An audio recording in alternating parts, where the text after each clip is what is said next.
Dernier acte de l'Africa-CO Forum, le panel présidentiel qui s'est tenu ce mardi 14 juin et auquel ont pris part le président de la République Alassane Ouattara, les présidents Macky Sall, président du Sénégal et président en exercice de l'Union africaine, et Mohamed Bazoum, président du Niger, et le vice-président Konetie Moko Mélié, qui représentait le président de la République Alassane Ouattara sur le plateau des panélistes. La crise alimentaire qui s'aggrave sur le continent africain depuis le déclenchement de la guerre en Ukraine, la crise climatique et les engagements pris par la communauté internationale à l'occasion de la COP15 et la crise sécuritaire dans le Sahel, marquée par les attaques récurrentes des mouvements terroristes djihadistes, ont constitué le menu des questions posées aux différents intervenants. Sur la crise alimentaire actuelle en Afrique et sur les engagements pris par la COP15 pour lutter contre la sécheresse, l'intervention du vice-président Konetie Moko Mélié. Vous avez posé une question pour dire qu'est-ce qu'il faut faire. Il est évident que pour la Côte d'Ivoire, nous avons vu, et c'est ce que nous avons constaté depuis un certain temps, la production vivrière est quand même importante. Elle est importante même si nous n'avons pas l'autosuffisance alimentaire sur tous les produits. Il y a quand même un bon nombre de produits sur lesquels la production est importante pour l'intérieur, même avec quelquefois une exportation dans les pays voisins.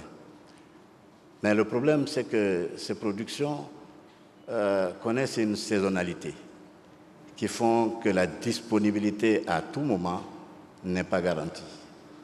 Et ça, c'est un problème important sur lequel il faut trouver des solutions.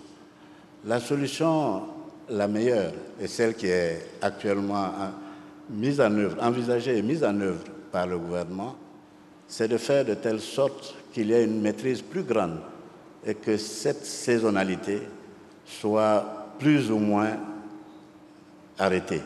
Ça veut dire quoi? Ça veut dire qu'il faut maîtriser l'eau. Il faut maîtriser un certain nombre de facteurs de production qui permettent que cette production soit beaucoup plus constante, en tout cas dans le temps, et permettre une consommation sur une longue période par les populations. Maintenant, c'est sûr que ce n'est pas demain que ça se fera. Le programme est déjà en cours et on espère avoir des résultats importants. Mais en attendant, il faut compter aussi avec le temps et la pluviométrie. On espère que, comme le disent les prévisionnistes, que nous allons avoir une pluviométrie plus clémente et peut-être une production beaucoup plus importante pour éviter justement que nous soyons obligés de subventionner certains produits et certains produits pour la consommation des ménages. Mais la solution définitive, c'est vraiment de mener des politiques, et elles vont coûter certainement cher, mais de mener des politiques qui permettent d'avoir une visibilité plus grande sur ces populations dans différentes régions. Je crois que c'est un programme qui est en cours en Côte d'Ivoire et nous espérons que ça va donner des résultats. On va passer à présent à la crise climatique. Une crise qui est déjà là sur le continent, qu'on vit au quotidien. La Côte d'Ivoire a d'ailleurs accueilli en mai dernier la COP15. La COP15 et la communauté internationale s'y est notamment engagée à accélérer la restauration d'1 milliard d'hectares de terres dégradées d'ici 2030. Monsieur le vice-président de la Côte d'Ivoire, êtes-vous, de votre côté, satisfait de ces engagements pris lors de la COP15? Bien, merci beaucoup. Si je me réfère aux résultats que j'ai vus, en tout cas de la COP15 qui s'est tenue à Abidjan, je peux dire qu'il y a des raisons d'être satisfait de ces résultats. Pourquoi? Je pense qu'il y a, si mes souvenirs sont exacts, il y a 38 engagements qui ont été pris et qui, à mon avis, s'adressent bien aux questions concernant la désertification, et même la reforestation.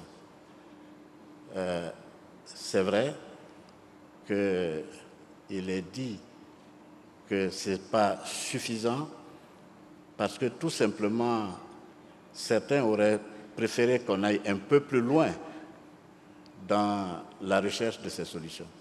Mais je crois que là aussi, ce que j'ai cru comprendre, c'est qu'il y a une commission qui a été mise en place pour approfondir justement ces questions sur la reforestation et la désertification. Ça permettra peut-être de trouver d'autres voies pour améliorer la faisabilité de toutes les décisions qui ont été prises.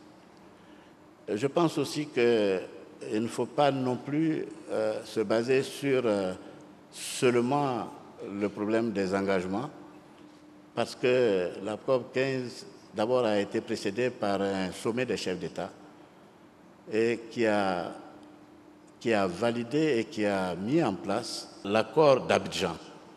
C'est quand même important. Il s'agit tout simplement d'un modèle qui peut permettre à tous les États de trouver les voies et moyens de mettre en place un système de reforestation et de lutte contre la désertification. Ce panel présidentiel a mis fin à la 8e édition de l'Africa CO Forum.